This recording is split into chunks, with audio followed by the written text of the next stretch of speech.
வேந்தரின் இளங்கதிர் காலை செய்திகளுக்காக மைதிலி. பிரீதா, முதலில் தலைப்புச் செய்திகள். ஜல்லிக்கட்டுக்கு உச்சநீதிமன்றம் இடைக்கால தடை, அவசர சட்டம் பிறப்பிக்க தலைவர்கள் வலியுறுத்தல்.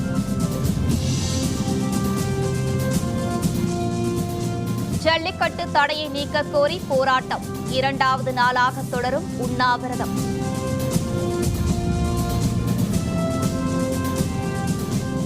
இந்திய மீனவர்கள் சுட்டுக் கொல்லப்பட்ட வழக்கு, கடற்படை வீரரை திருப்பி அனுப்ப இத்தாலி மறுப்பு.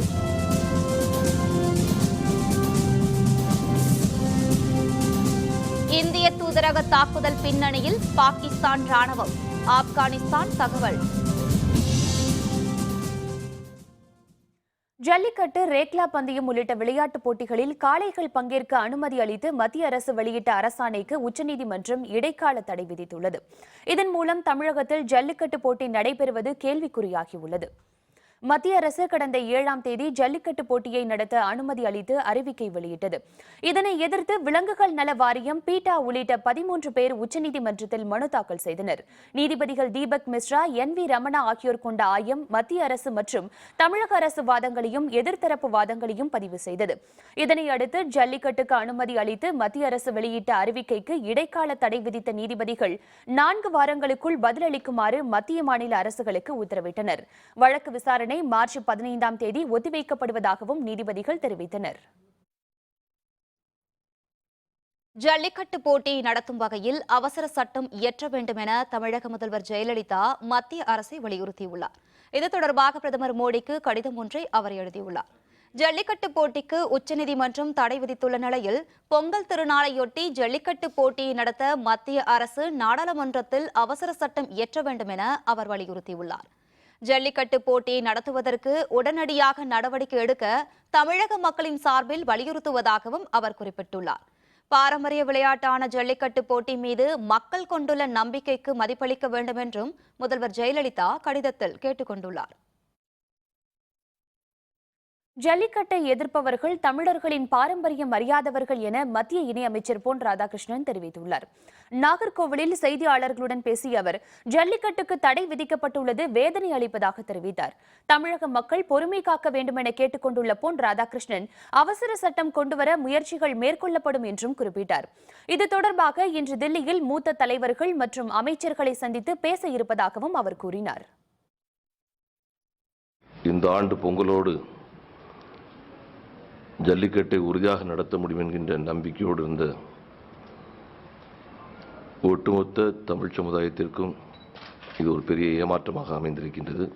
என்னுடைய சகோதரர்களுக்கு சொல்லுவேன், உணர்வு மிக்க உங்களுடைய வாழ்க்கை தமிழ் சமுதாயத்தினுடைய முன்னேற்றத்திற்காக அமையட்டும். நிச்சயமாக மீண்டும் ஜல்லிக்கட்டு நடத்தக்கூடிய வகையில் மத்திய அரசாங்கம் இந்த தீர்ப்பை முழுமையாக ஆய்வு செய்து அதற்கு தக்கபடி நடவடிக்கை எடுக்கும் என்று தெரிவித்துள்ளார். ஜல்லிக்கட்டு போட்டியை நடத்த உச்சநீதிமன்றம் விதித்துள்ள இடைக்கால தடை உத்தரவு தொடர்பாக கருத்து தெரிவித்துள்ள தமிழக தலைவர்கள், பொங்கல் திருநாளின் போது ஜல்லிக்கட்டை நடத்த மத்திய அரசு அவசர சட்டம் கொண்டுவர வேண்டும் என வலியுறுத்தியுள்ளனர். இந்திய பிரதமர் நரேந்திர மோடி அவர்கள் தமிழக மக்களுடைய உணர்ச்சி பூர்வமான இந்த பிரச்சனையை உடனடியாக நடவடிக்கை எடுத்து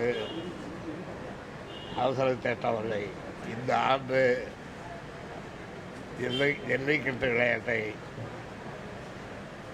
நடத்துவதற்கான அனுமதிகளை வழங்க உதவிட வேண்டும் என்று திராவிட முன்னேற்ற கழகத்தின் சார்பில் பிரதமர் நரேந்திர மோடி அவர்களை கேட்டுக்கொள்கிறேன். நான் கேட்டதை மறுக்காமல் தமிழர்களுடைய உணர்ச்சியை புரிந்து கொண்டு நான் கேட்ட முறையில் மத்திய அரசு நடந்து கொள்ளும் என்றும் நடந்து கொள்ள வேண்டும் என்றும் கேட்டுக்கொள்கிறேன். நீண்ட நாளைய எதிர்பார்ப்பிற்கு பின்னால் ஜல்லிக்கட்டு நடத்தலாம் என்று மைய அரசு அளித்த அந்த அனுமதி தமிழ்நாட்டு மக்களுக்கெல்லாம் மகிழ்ச்சியை தந்தது. உச்சநீதிமன்றம் தடை செய்திருக்கிறது. அது அதிர்ச்சியாக இருக்கிறது. பொங்கல் திருநாளில் ஜல்லிக்கட்டு மிக சிறப்பாக நடத்தப்படும் என்று எதிர்பார்த்த தமிழக மக்களுக்கு ஏமாற்றத்தை அளிக்கிறது. தமிழக அரசும் மைய அரசும் மேல்முறையீடு செய்து ஜல்லிக்கட்டு நடத்துவதற்கு வழிவகை செய்ய வேண்டும் என்பது இந்திய ஜனநாயக கட்சியினுடைய நிலைப்பாடு. இது நிரந்தரமாக கொண்டாடுவதற்கு மைய அரசு வழிவகை செய்ய வேண்டும்.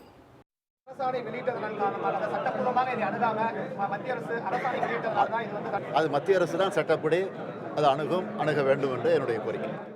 ஜல்லிக்கட்டுக்கு உச்சநீதிமன்றம் தடை என்ற செய்தி மிகுந்த அதிர்ச்சி தருகிறது. தமிழக மக்களின் கொந்தளிப்பு என்பதை உணர்ந்தாவது மத்திய அரசு செயல்பட வேண்டும். மாநில அரசு அடுத்த கட்ட நடவடிக்கை என்பதற்கு மத்திய அரசோடு கலந்து பேசி 2 அரசுகளும் இணைந்து இந்த ஜல்லிக்கட்டை இந்த பொங்கல் திருநாளை ஒட்டி நடத்துவதற்குரிய நடவடிக்கைகளை மேற்கொள்ள வேண்டும் என்பதுதான் என்னுடைய வேண்டுகோளாகும். மத்திய அரசாங்கத்தை பொறுத்தவரையில் ஒரு அறிக்கை நோட்டிஃபிகேஷன் மூலம் அனுமதி அளித்ததற்கு பதிலாக அவசர சட்டம் கொண்டு வந்திருக்கலாம், அல்லது நாடாளுமன்ற கூட்டம் நடைபெறுகிற போது தனியாக சட்டம் இயற்றியிருக்கலாம். இத்தகைய நடவடிக்கை எடுக்காத காரணத்தினால் தமிழகத்து மக்களுக்கு மிகப்பெரிய ஏமாற்றமாக உச்சநீதிமன்ற இடைக்கால தீர்ப்பு என்பது அமைந்திருக்கிறது. மத்திய அரசாங்கம் அவசர கோலத்தில் அனுமதி வழங்கியதாக அறிவித்து அரசியல் ஆதாயம் தேடுவதற்குள்ள முயற்சிகளில் முனைப்பு காட்டியது தவறு என்பது புலப்படுகிறது. உச்சநீதிமன்றம் விதித்திருக்கிற அந்த இடைக்கால தடையை நீக்குவதற்குள்ள அவசர நடவடிக்கைகளை மேற்கொண்டு தடையை நீக்கி வரும் பொங்கலுக்கு இந்த விளையாட்டு நடப்பதற்குள்ள அனைத்து நடவடிக்கைகளையும் முயற்சிகளையும் மேற்கொள்ள வேண்டும் என்று இந்திய கம்யூனிஸ்ட் கட்சியின் சார்பில் வலியுறுத்தி கேட்டுக்கொள்கின்றேன். உச்சநீதிமன்றத்தினுடைய இடைக்கால தடை அனைவருக்கும் பெருத்த ஏமாற்றத்தை ஏற்படுத்தியிருக்கிறது. மத்திய மாநில அரசாங்கங்கள் இணைந்து இந்த வீர விளையாட்டு பாதுகாப்போடு நடைபெறுவதற்குண்டான அனைத்து முயற்சிகளையும் அவசர முயற்சியாக எடுத்து இது நடைபெறுவதற்கான அதிகாரப்பூர்வமான அறிவிப்பை வெளியிடும் என்று நம்புகிறோம்.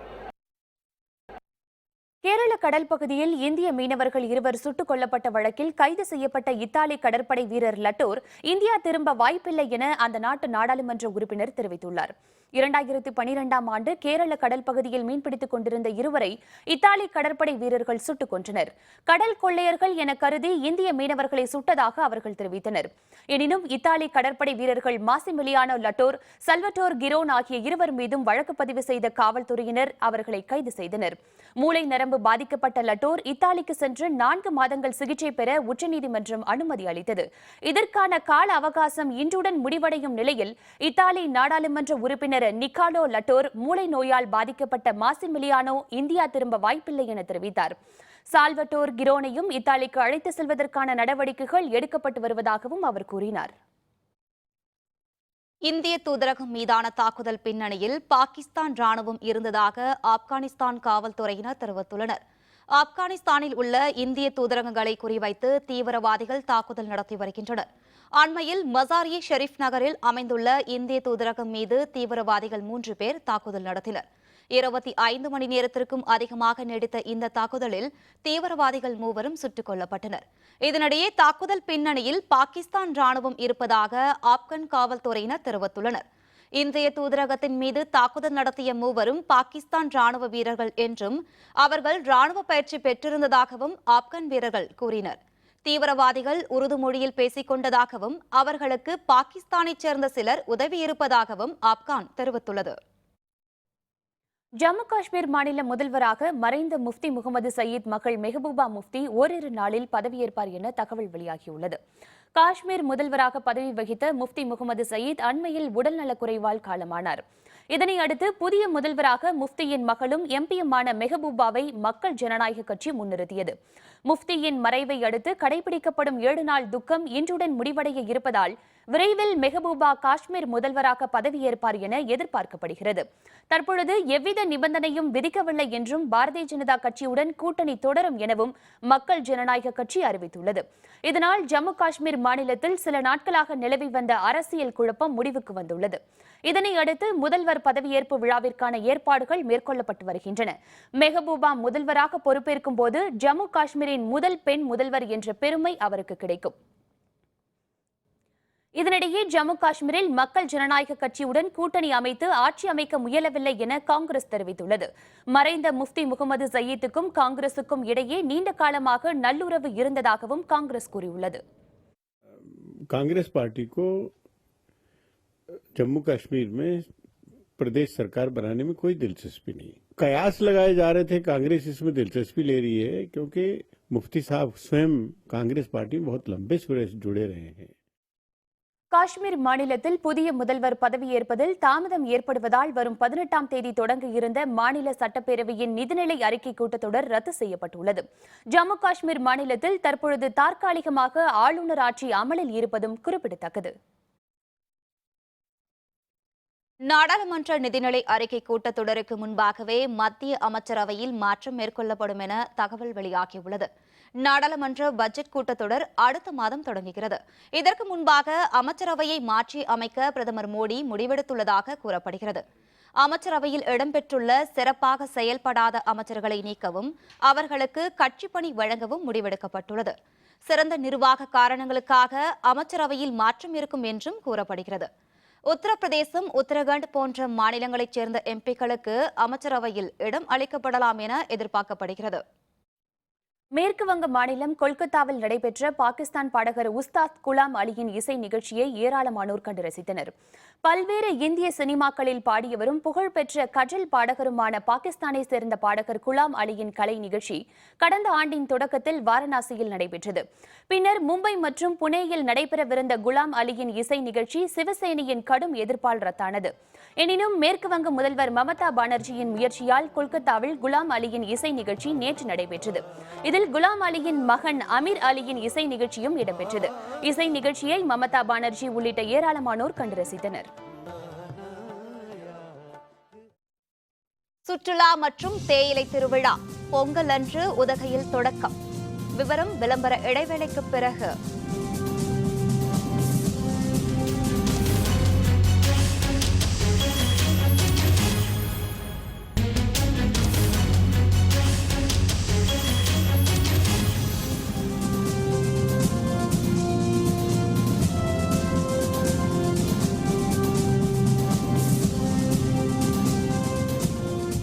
தொடர்கின்றன. ஜல்லிக்கட்டுக்கு உச்சநீதிமன்றம் தடை விதித்துள்ளதை அடுத்து மதுரை மாவட்டம் அவனியாபுரம், அலங்காநல்லூர், பாலமேடு உள்ளிட்ட பகுதிகளில் இன்று 2வது நாளாக மக்கள் போராட்டத்தில் ஈடுபட்டுள்ளனர். அவனியாபுரத்தில் ஜல்லிக்கட்டுக்காக குருநாதர் கோவில் அருகே முகூர்த்த கால் நடப்பட்டு வாடிவாசல் அமைக்கும் பணிகள் மேற்கொள்ளப்பட்டன. இதனிடையே ஜல்லிக்கட்டுக்கு உச்சநீதிமன்றம் இடைக்கால தடை விதித்துள்ளதால் ஜல்லிக்கட்டு ஏற்பாடுகள் நிறுத்தப்பட்டன.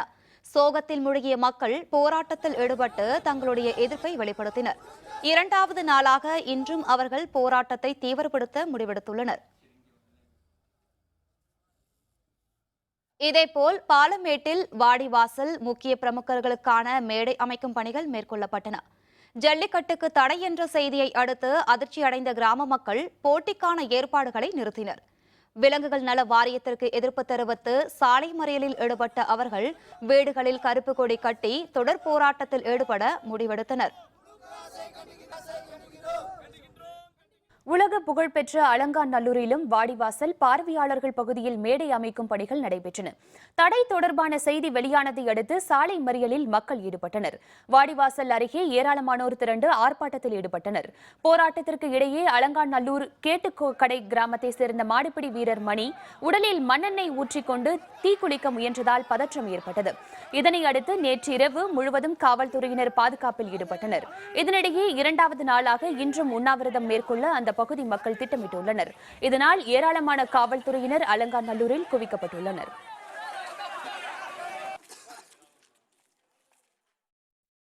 தமிழகத்தில் ஜல்லிக்கட்டு நடத்த இடைக்கால தடை விதித்து உச்சநீதிமன்றம் உத்தரவிட்டுள்ள நிலையில் புதுக்கோட்டை மாவட்டத்தில் தடையை மீறி ஜல்லிக்கட்டு நடத்த அந்த பகுதி மக்கள் முடிவு எடுத்துள்ளனர். மத்திய அரசின் நடவடிக்கையால் ஜல்லிக்கட்டுக்கு இருந்த தடை நீங்கியதை அடுத்து தமிழகம் முழுவதும் ஜல்லிக்கட்டு நடத்த மக்கள் ஏற்பாடுகளை மேற்கொண்டனர். இதனிடையே உச்சநீதிமன்றம் ஜல்லிக்கட்டு நடத்த இடைக்கால தடை விதித்துள்ள நிலையில் ஜல்லிக்கட்டு ஆர்வலர்கள் ஏமாற்றமடைந்தனர்.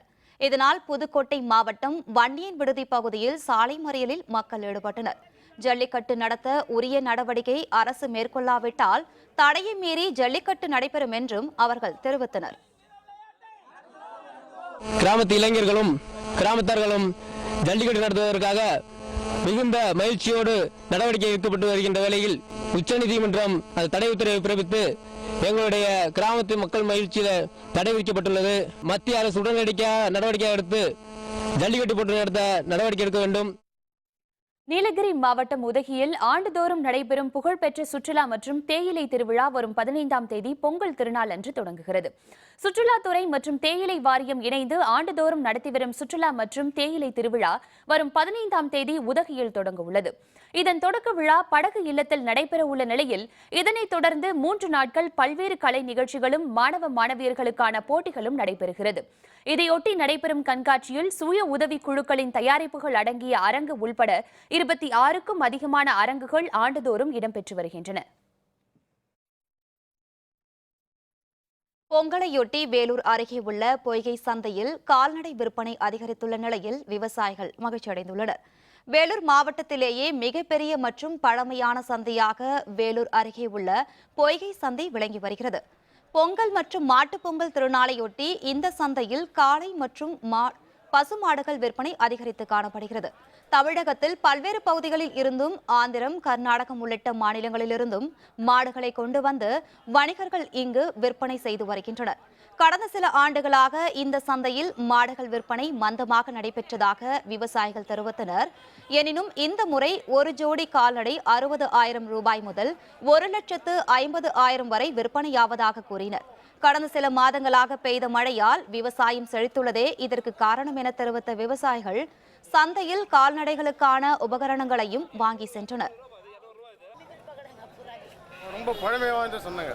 ஏர் மாடு பிடிக்கோ இல்லை மாட்டு வண்டிக்கு மாடு ஓட்டம் மாடு பிடிக்கோ பொங்கல் ஆனால் ரொம்ப சிறப்பாக இருக்குங்க. இந்த சந்தைக்கு பேர் பொய் சந்தை ஆனால் பொய் சந்தை கிடையாதுங்க. இதுக்கு வந்து பொய்கை பேர் நிறைய ஏரியாவிலேருந்து மக்கள் இங்கே மாடு வாங்கி போட்டு இங்கே தாங்க வாங்கிட்டு போவாங்க. அந்த அளவுக்கு ரொம்ப நேர்மையான சந்தைங்க. இந்த சந்தையில் இந்த பொங்கலுக்காக கவுருக, மணி, சலங்கு எல்லாம் விற்கப்படுது. இங்கே இந்த சந்தைக்கு வந்தால் பொதுமக்களுக்கு தேவையான அனைத்து பொருட்களும் இங்கே கிடைக்கிறது. இங்கே வந்தாங்கன்னா எல்லா பெரும்பாலான தொழிலாளிகளும் விவசாயிகளும் பெரிய சந்தோஷத்தோடு தான் போகிறாங்க. சென்னை விருகம்பாக்கத்தில் அடையாளம் தெரியாத சிலரால் ஆந்திர தொழிலதிபர் ஒருவர் கொலை செய்யப்பட்டுள்ளார். சென்னை விருகம்பாக்கம் குமரன் காலனியில் வசித்து வந்த தொழிலதிபர் வெங்கடேசராஜு மற்றும் அவரது உதவியாளர் ஆறுமுகம் ஆகிய இருவரும் கடையில் மருந்து வாங்கிக் கொண்டிருந்தனர். அப்போது அங்கு வந்த அடையாளம் தெரியாத சிலர் அவர்களை பயங்கர ஆயுதங்களால் தாக்கினர். இதில் வெங்கடேசராஜு அந்த இடத்திலேயே உயிரிழந்தார். படுகாயமுற்ற ஆறுமுகம் மருத்துவமனையில் அனுமதிக்கப்பட்டுள்ளார். இந்த சம்பவம் தொடர்பாக விருகம்பாக்கம் காவல்துறையினர் விசாரணை மேற்கொண்டு வருகின்றனர். 8:30 மணிக்கு சார் நடந்தது. நம்ம குமரங்காலி 3ஆவது தெரு கார்னர் தான், மது கிளினிக்கு என்ட்ரன்ஸ் முன்னாடியே பைக்கில் வந்தாங்க. வந்தோடனே அவங்க ஓடி வந்தவர் தடுக்கி விழுந்ததான் கீழே விழுந்த உடனே டக்குன்னு வெட்டிட்டாங்க. அப்படியே 2,000 ரூபா வச்சு கடக்குன்னு வெட்டி போயிட்டாங்க. கூட தடுக்க போனவங்களையும் வெட்ட வந்தாங்க. தருமபுரி மாவட்டத்தின் பல்வேறு பகுதிகளில் மழை வெள்ளத்தின் பாதிப்பால் மரவள்ளி கிழங்குகள் அழுகி சாகுபடி பாதிக்கப்பட்டுள்ளதாக விவசாயிகள் கவலை தெரிவித்துள்ளனர். தருமபுரி மாவட்டம் மதிக்கோன்பாளையம், அரூர், பாப்பிரெட்டிப்பட்டி, கோட்டிப்பட்டி, கடத்தூர், பொம்மிடி உள்ளிட்ட பகுதிகளில் 10,000 ஏக்கர் பரப்பளவில் மரவள்ளி கிழங்கு சாகுபடியில் விவசாயிகள் ஈடுபட்டுள்ளனர். கடந்த சில மாதங்களாக பெய்த மழையால் மரவள்ளி கிழங்குகள் செடியிலேயே அழுகி சாகுபடி பாதிக்கப்பட்டுள்ளதால் இழப்பிற்குரிய நிவாரணம் வழங்க விவசாயிகள் கோரிக்கை விடுத்துள்ளனர். மேலும் மரவள்ளி கிழங்குகளை அரசே கொள்முதல் செய்ய வேண்டும் எனவும் அவர்கள் வலியுறுத்தியுள்ளனர். இந்த பக்கம் அரூர், பாப்பிரெட்டிப்பட்டி, இந்த பக்கம் பொம்படி, இதெல்லாம் நிறைய மானாவாரி கிழங்கு தாங்க போட்டு இருக்குது. இந்த மழையினால் இந்த வருஷம் ரொம்ப பாதிப்பு, கடுமையான பாதிப்பு. தை கடைசிக்குள்ளே நாங்கள் வெட்டி பிடுங்கி கொடுத்துருவோங்க கிழங்கு. ஆனால் ரொம்ப ரொம்ப நஷ்டங்க, ரொம்ப குறைவு. அது ஏதோ அரசாங்கம் பார்த்து நிவாரணம் கொடுத்தா பரவாயில்லைங்க. இது வருஷத்து பயிர்ன்றதுனால 2-3 வாட்டி களை எடுக்கணும் சார். உரம் 2-3 வாட்டி வைக்கணுங்க. அந்த செலவு கூட வரதில்லை சார். வேறு மழை பெஞ்சாலையும் இந்த மாதிரி இருக்குது, மழை பெய்யனாலையும் வறட்சியில் ரொம்ப கஷ்டமாக இருக்குதுங்க. ஏதோ ஒரு நிர்ணயமான விலையை போட்டு கவர்மெண்ட் மூலிமா கொடுத்தாங்கன்னா நல்லா இருக்கும் சார். குடியரசு நாள் விழாவையொட்டி சென்னை விமான நிலையத்திற்கு 5 அடுக்கு பாதுகாப்பு போடப்பட்டுள்ளது. வரும் 26ஆம் தேதி குடியரசு நாள் விழா கொண்டாடப்படுவதையொட்டி நாடு முழுவதும் உள்ள அனைத்து விமான நிலையங்களிலும் பாதுகாப்பு பலப்படுத்தப்பட்டுள்ளது. குடியரசு நாள் விழாவை சீர்குலைக்க தீவிரவாதிகள் அச்சுறுத்தல் இருப்பதாக மத்திய உளவுத்துறைக்கு தகவல் கிடைத்தது. இதனை அடுத்து நேற்று நள்ளிரவு முதல் சென்னை விமான நிலையத்தில் 5 அடுக்கு பாதுகாப்பு போடப்பட்டுள்ளது. பார்வையாளர்களுக்கும் தடை விதிக்கப்பட்டுள்ளது. இந்த மாதம் இறுதி வரை பாதுகாப்பு நடவடிக்கை தொடரும் என தெரிகிறது.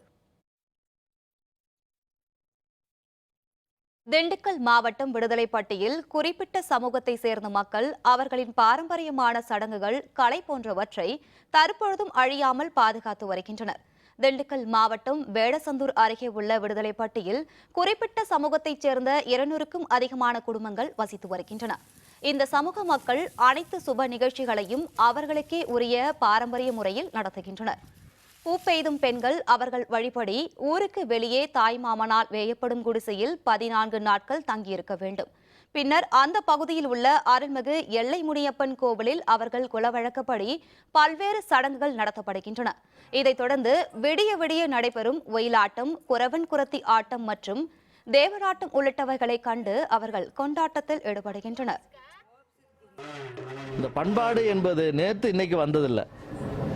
முன்னோர்கள், அவங்களுக்கு முன்னோர்கள் அப்போ ஏதோ ஒரு காரணகாரியத்திற்காக அதில் ஏதோ சிறப்பான ஒரு பலன் இருக்கிறது என்பதற்காகத்தான் தங்களுக்கான ஒரு தனித்த பண்பாட்டு கூறுகளை, பண்பாட்டு செயல்பாடுகளை கொண்டவர்களாக வாழ்ந்து வருகின்றார்கள். கோயம்புத்தூர் மாவட்டம் பொள்ளாச்சியில் தொடங்கிய 2வது பன்னாட்டு பலூன் திருவிழா வரும் 16ஆம் தேதி வரை தொடர்ந்து நடைபெற உள்ளது. கோயம்புத்தூர் மாவட்டம் பொள்ளாச்சியில் சுற்றுலாவை ஊக்குவிக்கும் வகையில் 2வது ஆண்டாக தமிழக சுற்றுலா வளர்ச்சிக் கழகம் மற்றும் தனியார் நிறுவனங்கள் இணைந்து பலூன் திருவிழாவை நடத்துகின்றன. பொள்ளாச்சியில் நடைபெற்ற இதற்கான விழாவை தமிழக சுற்றுலா வளர்ச்சிக் கழக ஆணையர் ஹர்ஷகாய் மீனா தொடங்கி வைத்தார். தொடக்க விழாவில் மகேந்திரன் எம்பி, முத்து கருப்பண்ணசுவாமி எம்எல்ஏ, மாவட்ட ஆட்சியர் அர்ச்சனா பட்நாயக் உள்ளிட்ட பலர் கலந்து கொண்டனர். பல்வேறு நாடுகளில் இருந்து கொண்டுவரப்பட்ட 7 ராட்சச பலூன்களில் சுற்றுலா பயணிகள் பறக்க ஏற்பாடு செய்யப்பட்டுள்ளதாக விழாக்குழுவினர் தரப்பில் தெரிவிக்கப்பட்டுள்ளது.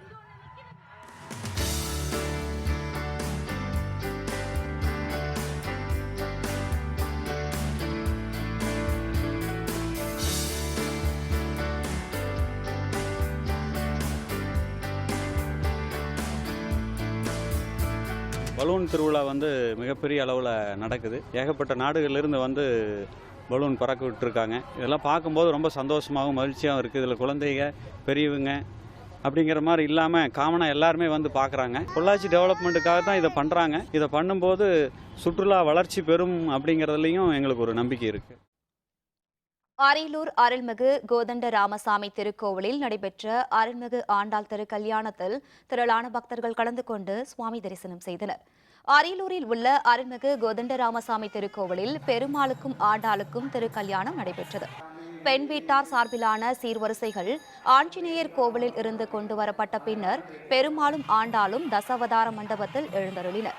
இதைத் தொடர்ந்து அருள்மிகு ஆண்டாள் சூடிய மாலையை பெருமாளுக்கு சூடும் நிகழ்ச்சியை கண்ட திரளான பக்தர்கள் சாமியை வழிபட்டனர். பின்னர் வேத மந்திரங்கள் முழங்க நடைபெற்ற அருள்மிகு ஆண்டாள் பெருமாள் திருக்கல்யாணத்தை கண்ட பக்தர்கள் பக்தி பரவசத்தில் ஆழ்ந்தனர்.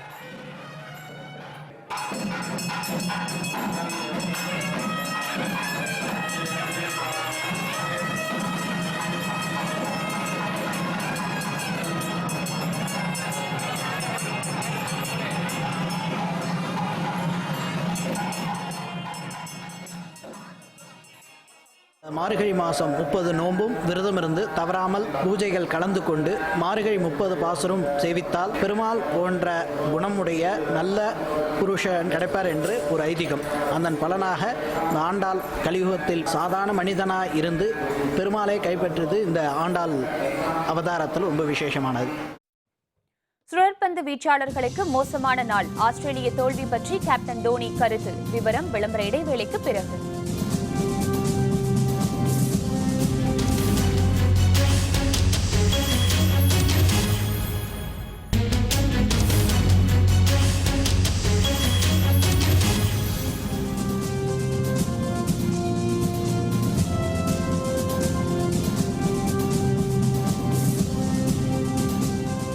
செய்திகள் தொடர்கின்றன. இனி அயலக செய்திகள்.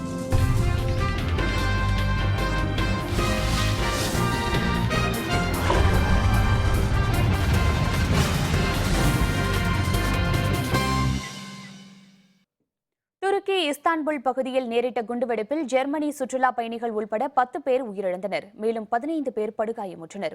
துருக்கி அரசுக்கு எதிராக குர்திஸ் படையினர், இடதுசாரிகள் மற்றும் IS தீவிரவாதிகள் என பல்வேறு அமைப்பினர் தொடர்ந்து சண்டையிட்டு வருகின்றனர். இஸ்தான்புல் நகரின் மைய பகுதியில் சுற்றுலா பயணிகள் அதிக அளவில் கூடும் சதுக்கத்தில் சக்தி வாய்ந்த 2 குண்டுகள் வெடித்தன. இதைத் தொடர்ந்து அங்கு வந்த தீயணைப்பு துறையினர் மீட்பு நடவடிக்கைகளில் ஈடுபட்டனர். இந்த குண்டுவெடிப்பில் சிக்கி ஜெர்மனி நாட்டை சேர்ந்த சுற்றுலா பயணிகள் உள்பட 10 பேர் உயிரிழந்தனர். படுகாயமுற்ற 15 பேர் மருத்துவமனையில் அனுமதிக்கப்பட்டுள்ளனர்.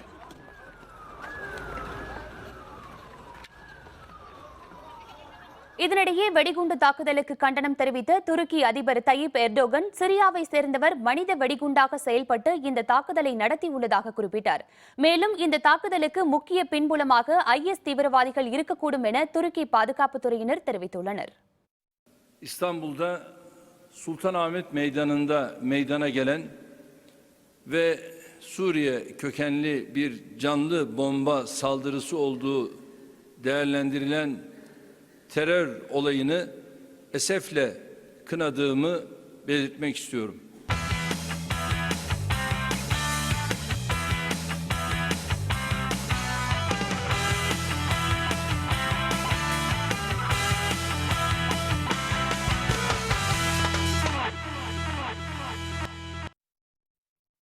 ஆஸ்திரேலியாவுக்கு எதிரான முதல் ஒருநாள் போட்டியில் இந்திய சுழற்பந்து வீச்சாளர்கள் திறமையை வெளிப்படுத்த தவறியதே தோல்விக்கு காரணம் என இந்திய அணியின் கேப்டன் மகேந்திர சிங் தோனி தெரிவித்துள்ளார்.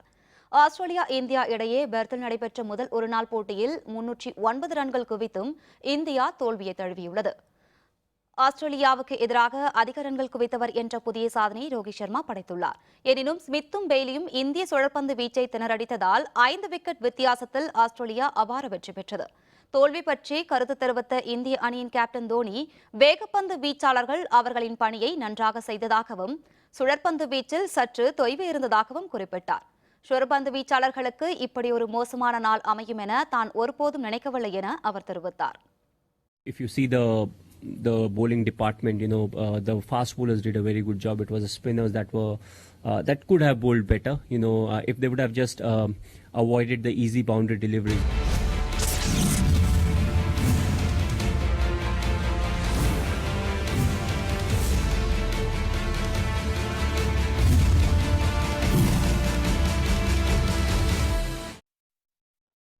கச்சா எண்ணெய் ஒரு பேரல் விலை 12 ஆண்டுகளுக்கு பிறகு முதன்முறையாக $30 குறைந்துள்ளது. அமெரிக்காவில் பாறை இடுக்குகளில் கிடைக்கும் ஷெல் வாயுவிலிருந்து எடுக்கப்படும் கச்சா எண்ணெய் உற்பத்தி அதிகரித்துள்ளது. 13 ஆண்டுகளாக பொருளாதார தடையிலிருந்து மீண்ட ஈரான் முழு அளவில் எண்ணெய் உற்பத்தியை தொடங்கியுள்ளது. இதேபோல் எண்ணெய் உற்பத்தி செய்யும் பிற நாடுகளும் வழக்கம் போல உற்பத்தியை தொடர்ந்து வருகின்றன. இதுபோன்ற காரணங்களால் பன்னாட்டு சந்தையில் கச்சா எண்ணெய் விலை கடும் சரிவை சந்தித்துள்ளது. பன்னாட்டு சந்தையில் 3% சரிந்து ஒரு பேரல் விலை $30.41 நேற்று வர்த்தகம் நடைபெற்றது. 2003 டிசம்பருக்கு பிறகு கச்சா எண்ணெய் விலை $30 சரிந்துள்ளது. மீண்டும் தலைப்புச் செய்திகள். ஜல்லிக்கட்டுக்கு உச்சநீதிமன்றம் இடைக்கால தடை. அவசர சட்டம் பிறப்பிக்க தலைவர்கள் வலியுறுத்தல்.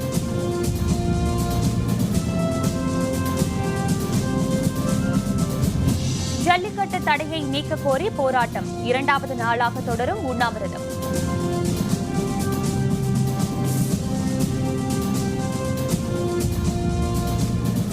இந்திய மீனவர்கள் சுட்டுக் கொல்லப்பட்ட வழக்கு.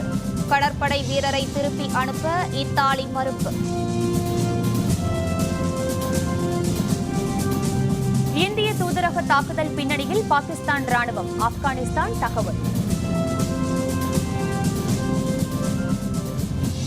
இத்துடன் வேந்தரின் இளங்கதிர் காலை செய்திகள் நிறைவடைந்தன. மீண்டும் பகல் 1:30 மணிக்கு உச்சிவேளை பகல் செய்திகளில் சந்திப்போம். வணக்கம். வணக்கம்.